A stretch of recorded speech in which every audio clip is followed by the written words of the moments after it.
If any car company in the Philippines wants to succeed, they've got to offer a value-packed 3-row, 7-seater SUV or MPV, and that's exactly what we have here today from Mitsubishi Philippines. And in fact, it is the best-selling car, not just MPV, not just SUV, but car in the country for 2025. And today, we'll be answering the question why that is, and you might be surprised exactly why.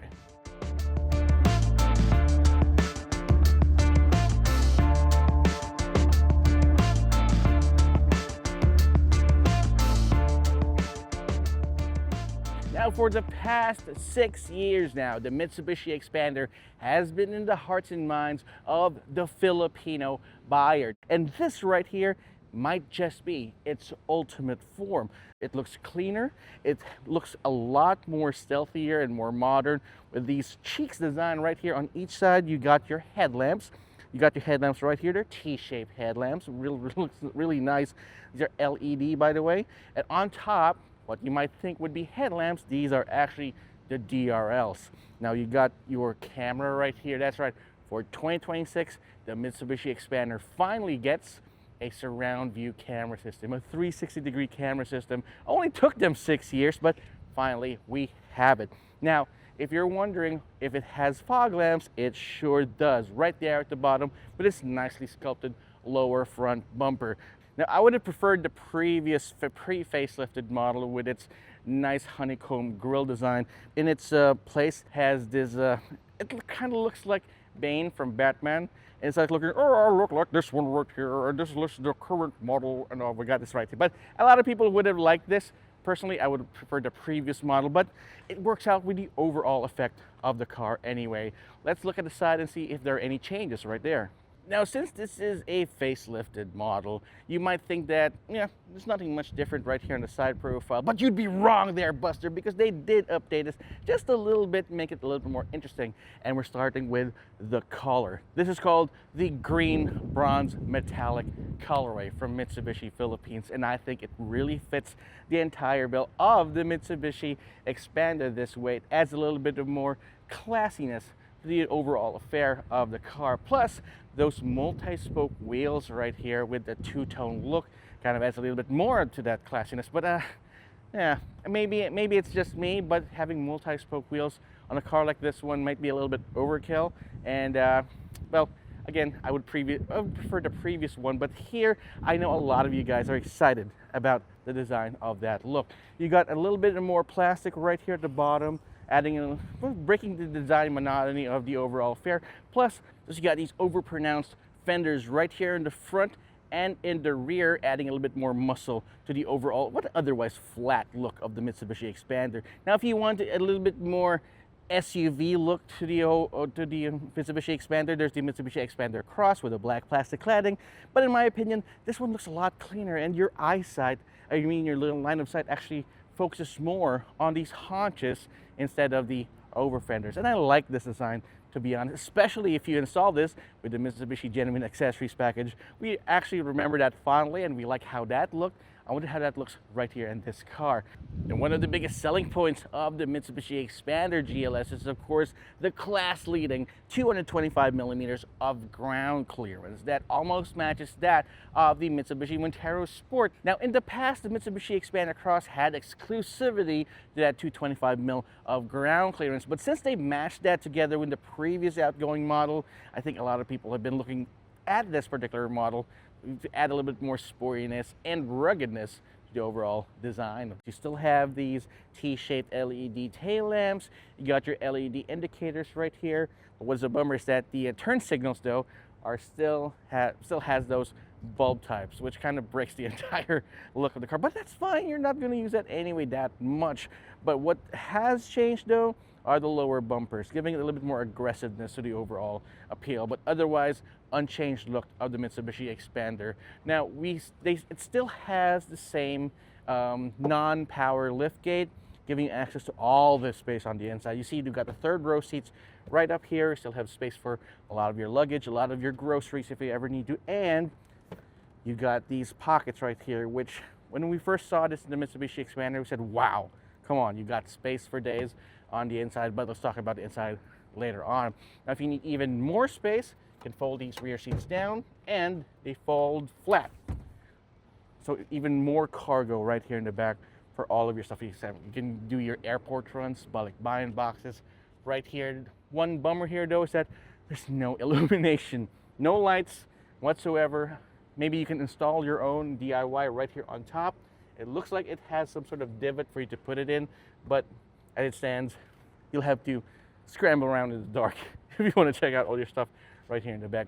All right, so inside the Mitsubishi Xpander GLS, it still features a lot of the same design features as the previous Xpander, of course, but who's complaining? I'm not. What it does have are some upgrades, which I'm very appreciative of. For example, you now have this huge touchscreen infotainment system that replaces the old one, which is getting kind of archaic, to be honest, because now it has wireless Apple CarPlay and wireless Android Auto. It also has this multi-information display that shows you your roll, your pitch, altimeter, you got a compass, and all that, all those driving information that all nerds like to see whenever they're driving. You know what I mean. It doesn't have any volume knobs to speak of anyway, but you do have these capacitive buttons of each side that sound whenever you touch them, like that. Anyway, to give you any indication that you are actually pressing on something. It doesn't have any vibration or haptic feedback to it. And it also has this nifty 360-degree camera system. Only took Mitsubishi 6 years before it can bring it to the Xpander, but now it finally has it.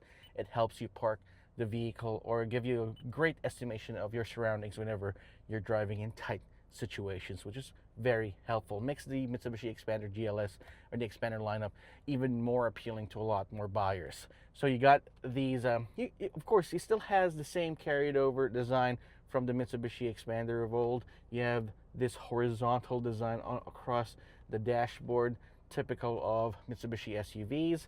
But now take a look at this piano black pattern right here in the middle. It also has even this shelf on top of the glove box, put your all small items right there. And right here on the center console, you have your AC controls. It's simple as it gets. You can just increase the fan speed, how cool it is. You can definitely check this out. No automatic climate control right here, but again, for an entry-level 3-row MPV, really don't need that. A lot of buyers in this segment don't need that anyway. But here, probably one of my biggest surprises here, you have a USB-C port. That's right, it's now in the 2020s. They have a USB-C port right here, along with an older USB-A port and a 12-volt socket. Now, in the middle, you even have a small cubbyhole for your smaller items. Not for phones, though. It's not going to fit your phone right there. You could just put your phone right here in the cup holder, or on a door card like that, or even in the center console. Now, you might not have had the amazing Mitsubishi X-Force multi-infotainment system, but we did get something similar right here for the digital gauge cluster. Same one you find in the Mitsubishi X-Force and the Mitsubishi Montero Sport. And it is amazing, I gotta say. I mean, it definitely brings the Mitsubishi Xpander into the 2020s, and I like how this looks. You can get all the information that you need. You got your active yaw control system, you got your fuel economy gauge, everything that you need. And you see the digital speedometer going all the way up to 200, which is a very optimistic figure for the Mitsubishi Xpander. But anyway, it is what it is, and I like how it looks. Now, the steering wheel. It's full of buttons. You don't get the economy or the poverty spec right here for the Mitsubishi Xpander because there are no blank buttons right here. Well, except this one. What is this for? Okay, you got one little button there. I think that's for the they could have had put in the 360-degree camera button right there, but they didn't. Anyway, you now have cruise control here. You got your volume and media buttons right here on the left side, and it is adjustable for both reach and rake. Speaking of driving position, though, a driving position inside the Mitsubishi Xpander, you're seated high up, so you're on bus driver mode the whole time. So instead of having to lounge back and do your best F1 impression right here, achieving my personal driving position might not be possible here. Instead, you'll be driving high up, giving you a commanding view of the road anyway. The seats, although not leather, are very soft and plush, and you don't get manual controls here either. In fact, if you want to adjust the height of this thing, there's a knob right here. Pretty old school, but gets the job done. No worries. All right, that's everything I have to say about the cockpit of the Xpander. Let's take a look at the second row seats. So here I am in the business end of the Mitsubishi Xpander. This is where your friends and family would be staying when you drive along to your next adventure. Right here, we got the third row seats in the back. As you can see right here, we've already tested if I can fit there, and I can fit there no problem. So I probably wouldn't be doing that by my own volition, but in a pinch, it's not going to be an issue at all. Now, right here in the second row seats, you got a lot of space to work with, despite the fact that I am driving behind or riding behind my own driving position right here. You can see you got tons of knee room for my feet right here, and most especially headroom, because you won't find any raking designs right here. It's very inoffensive, it's very useful and Spartan, and that's one of the reasons why the Mitsubishi Xpander is one of the best, or the best, I might add, best-selling car in the Philippines. I mean, you got space for days right here. So you got one USB-C and one USB-A port right there. No need to fight over who gets the charger. What you're going to fight over is who gets the faster USB-C charger. I wish they would have put a 12-volt socket right here, but there is one right there in the back, so if you want to go ahead and snake one through right there, that's no problems. Now, if you want to go all lounge mode on everyone, you can just fold the middle part of the second row seats, and you have a nice center armrest with two cup holders right here. The door card, I'm sure they say the map pockets is still right there. You can actually put your phone in here and your tablet right there. And if you are a sneakerhead and you bring in multiple shoes with you, there is a shoe tray underneath the front passenger seat. You can even put your wet short umbrella right there in a pinch. So very useful, and a lot of pockets, a lot of cubbies to work with. All right, so one thing about the fabric seats right here in the Mitsubishi Xpander that I just noticed, because I'm here in the second row seats. So right here, sitting in the back seat, I just noticed that the fabric seats seem to have this particular quality where it's easy to scratch. There it is. I mean, it's easy to scratch. You can just wipe it off, but I doubt this is gonna survive kids, fur babies right here in the back. But it is what it is. If you want to go ahead and put in some seat covers, that should be fine, or go ahead with the Xpander Cross. This one here, it feels good, very plush, very comfortable. It's just that I can just go ahead and write. Anyway, we're now behind the wheel of the 2026 Mitsubishi Xpander GLS, and yep, it's pretty much the same as always of a Mitsubishi Xpander. You still have the same 1.5 liter naturally aspirated engine mated to a 4-speed automatic with overdrive. There are no drive modes here, except the only drive mode is your right foot. It will run depending on how much you mash that accelerator pedal, and it can be as economical or as uneconomical as you want. So there, I've never really wished more for a car to have a CVT other than this one. And when I first drove the X-Force, boy, I really would have imagined the Xpander to have that. But that's the thing about the Xpander. It's got everything you need, but not exactly what you want. But it works somehow. Suspension wise, it's also pretty much the same. You got a basic setup of McPherson struts up front and a torsion bar in the back. Doesn't really have to give it any independent suspension all around, because it wants to maximize the value, the savings, and then carry over that savings over to you at the starting price, which we'll be talking about later on. The ride quality is okay. It's comfortable enough in the city, also in the highway. It's not going to give you luxury car levels of comfort and plushiness in the drive, but it works. It's not hard, it's not uncomfortable, it's all right. And sometimes that's all we're looking for in a drive. It's just as simple as it gets, and that's what the Xpander is. It tries to give you all good 104 PS or horsepower to you, and 141 newton-meters of torque. Yeah, but it's just definitely enough. Just enough, right at the precipice of being quite useful. Any less, nah, it's definitely not going to be a good thing. But thankfully, Mitsubishi does know how to maximize the power that it has, or whatever power an engine has, and it shows right here. Despite the fact that you only have a 4-speed automatic transmission, it still does an admirable job moving or lunging yourself forward, especially in traffic or out on the open road. The NVH levels in the Mitsubishi Xpander pretty much the same as the previous models. But now that we are able to review the same cars, the same platform that it's built under, such as the Mitsubishi Destinator and the Mitsubishi X-Force, you can finally feel that the Xpander is finally getting a little bit longer in the tooth. It doesn't have any of those modern creature comforts. It doesn't have the modern tweaks that they have, the suspension, NVH-wise, the Xpander, I shouldn't say the X-Force and the Destinator. I think the Mitsubishi Xpander is due for an upgrade very soon, but in here, it's still perfectly passable. I mean, people who buy Xpanders don't really expect a lot when it comes to NVH. That's pretty much far off when it comes to the things that they're looking for in a car. But you can definitely feel it. For someone who's already tested out those vehicles, yes, it's definitely not going to be on par with them, but so is their price. Fuel economy is also one of the biggest strong suits of the Mitsubishi Xpander. I mean, in the city, it's so easy to get almost double digits when it comes to fuel economy. And these days, that is very important. 9 to 10 kilometers per liter in the city, and out on the highway, it can go even more so, with 15 to 16 kilometers on the highway per liter. That is definitely something. Now, if you don't believe it or not, guys, you might want to think, why just go ahead and grab a hybrid, go electrified, right? Believe it or not, there's some people who are still apprehensive about that, because they want their cars to last as soon as they can. They want to be able to fix it themselves. And the Mitsubishi Xpander fills in that particular need, because let's say 10 years down the line, you still want to keep your Xpander. How would you go ahead and repair a DIY, an electric vehicle, or even an electrified car? No, you won't.